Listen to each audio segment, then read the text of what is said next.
எழுந்து நடக்கக்கூட முடியாமல் கஷ்டப்படுறீங்களா? எலும்பு சம்மந்தமான பிரச்சனை மட்டும் இல்லை, கொலஸ்ட்ராலோட அளவையும் கண்ட்ரோலாக வச்சு வெயிட் கெயின் ஆகாமல் பார்த்துக்கிறதுக்கும், ரத்தத்தில் சர்க்கரையோட அளவை கரெக்டாக மெயின்டைன் பண்ணுறதுக்கும் கம்பு ரொம்ப ஹெல்ப் பண்ணுது. அது மட்டும் இல்லாமல் கம்பு எடுத்துக்கிறதுனால உடம்பு சூடு குறையும். ரத்த சோகை உள்ளவங்க வாரத்தில் 2 அல்லது 3 தடவை கூட கம்பு வச்சு நீங்கள் ஏதாவது ரெசிபி செஞ்சு சாப்பிட்லாம். நோய் எதிர்ப்பு சக்தியையும் அதிகரிக்கிறதுக்கு கம்பு உதவுது. 1 கப் கம்பு எடுத்துக்கோங்க. 2-3 தடவை நல்லா கழுவிக்கோங்க. கம்பில் தூசி எல்லாம் இருக்கும். எந்த மில்லட் இருந்தாலும் கழுவிட்டு யூஸ் பண்ணுறது நல்லது. கழுவுனதுக்கு பிறகு தண்ணி மூழ்கிற அளவுக்கு சேர்த்து மூடி போட்டு 2 மணி நேரம் ஊற விட்டுடுங்க. சிறுதானியெல்லாம் வாங்கின உடனே கழுவி காய வச்சு எடுத்து வச்சிட்டிங்கன்னா நீங்கள் எந்த ரெசிபி செய்கிறதா இருந்தாலும் வேலை ரொம்ப ஈஸியாக முடிஞ்சிடும். 2 மணி நேரம் ஊறின கம்பை தண்ணியெல்லாம் சுத்தமாக வடித்து எடுத்துக்கோங்க. இதை ஒரு வடிகட்டில் சேர்த்து அப்படியே வச்சிடலாம். கொஞ்சம் தண்ணி இருந்தாலும் சுத்தமாக வடிஞ்சிடும். தண்ணியெல்லாம் சுத்தமாக வடிஞ்ச பிறகு காட்டன் துணியில் ஸ்ப்ரெட் பண்ணி வச்சுக்கோங்க. ஃபேனுக்கு கீழே வச்சிங்கன்னா ஒரு 10 நிமிஷத்துலேயே நல்லா காஞ்சி வந்துடும். ஃபுல்லாக ட்ரை ஆகணுங்கிறது இல்லை, ஓரளவு காஞ்ச பிறகு இதை கடாயில் சேர்த்து நல்லா ட்ரை ரோஸ்ட் பண்ணி எடுத்துக்க போகிறோம். ஸ்டவ்வை லோ ஃப்ளேமில் வச்சு ஒரு 10 நிமிஷத்துக்கு நல்லா வறுத்து எடுத்துக்கோங்க. நம்ம சேர்க்கும் போதும் வறுத்த பிறகும் கம்போட கலர் சேஞ்ச் ஆகிறத நம்ம பார்க்கலாம். அதை பார்க்கும்போதே தெரியும், அதோட லேசான ஒரு வாசனையும் வரும். கம்பு நல்லா வறுப்பட்டிருக்கு. இதை ஒரு பிளேட்டுக்கு மாற்றி ஆற விட்டுடுங்க. ஆறின பிறகு மிக்சர் ஜாருக்கு மாற்றி அரைச்சி எடுத்துக்கலாம்.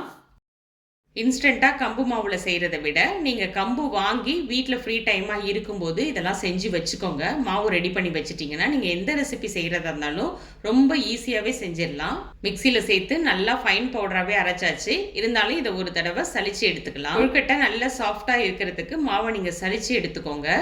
இது போல் நம்ம சேனலில் அப்லோட் பண்ண நிறைய ஹெல்த்தி ரெசிபியோட வீடியோ லிங்க்கு டிஸ்கிரிப்ஷனில் கொடுக்குறேன், செக் பண்ணி பாருங்கள். நல்லா ஃபைன் பவுடராக அரைச்சி எடுத்தாச்சு.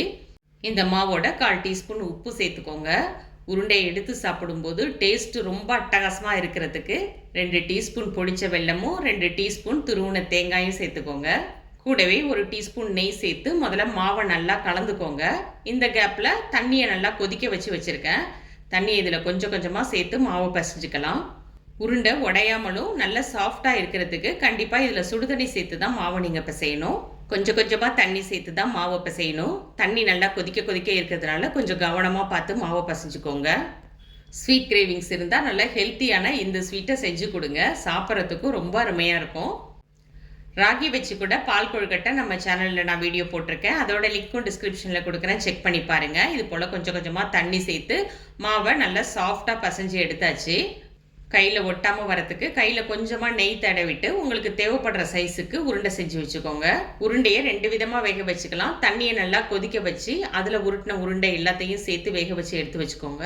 இல்லை நீங்கள் இட்லி பானையிலையோ இல்லை ஸ்டீமர்லேயோ சேர்த்து வேக வச்சும் எடுத்துக்கலாம். எல்லா மாவையும் உருண்டையாக உருட்டி எடுத்து வச்சுக்கோங்க. இது அப்படியே இருக்கட்டும். அதுக்குள்ளே நம்ம தேவையான தேங்காய் பாலையும் எடுத்துக்கலாம். ஒரு முடி தேங்காய் எடுத்து அதில் நல்லா திக்கான தேங்காய் பாலாக எடுத்துக்க போகிறேன். தேங்காய் பால் நல்லா திக்காக இருந்தால் தான் கம்பு பால் உருண்டையும் நல்ல டேஸ்ட்டாக இருக்கும்.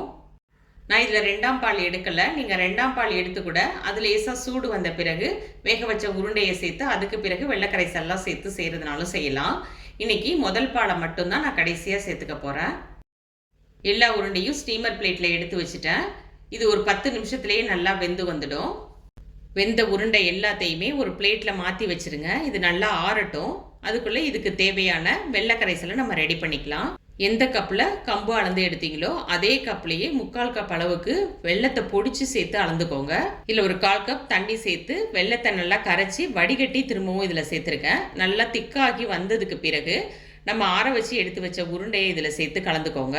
பாகுபதம் எதுவும் பார்க்க வேணாம். வெள்ளம் நல்லா திக்காகி வந்தால் போதும். ஆறின உருண்டையை இதில் சேர்த்து நல்லா கலந்து விட்டுடுங்க. 1 டீஸ்பூன் ஏலக்காய் தூள் சேர்த்து கொஞ்சமாக உப்பு சேர்த்துக்கோங்க. மாவு பிசையும் போது தான் கொஞ்சம் உப்பு சேர்த்துருந்தோம். இந்த டைமில் ஒரு பிஞ்ச் அளவுக்கு உப்பு சேர்த்து கலந்து விடுங்க. கம்பு பால் உருண்டை நல்லா திக்காக வரத்துக்கு 1 ஸ்பூன் கம்பு மாவில் 1/4 கப் தண்ணி சேர்த்து நல்லா கரைச்சி இதில் சேர்த்துக்கோங்க. 1 நிமிஷத்துக்கு இது நல்லா கொதிக்கட்டும். அதுக்கு பிறகு நம்ம எடுத்து வச்சுருந்த திக்கான தேங்காய் பாலை சேர்த்து கலந்துக்கலாம். தேங்காய் பாலை சேர்த்த பிறகு அதிக நேரம் கொதிக்க வைக்க வேணாம். லேசாக சூடு வந்த பிறகு ஸ்டவ்வை ஆஃப் பண்ணிக்கலாம். அதுக்கு முன்னாடி துருவின தேங்காயை இதில் தாராளமாக சேர்த்துக்கோங்க. நல்ல டேஸ்ட்டாக இருக்கும். துருவின தேங்காவை சேர்த்த பிறகு கொதிக்க வைக்க வேணாம், ஸ்டவ்வை ஆஃப் பண்ணிவிடுங்க.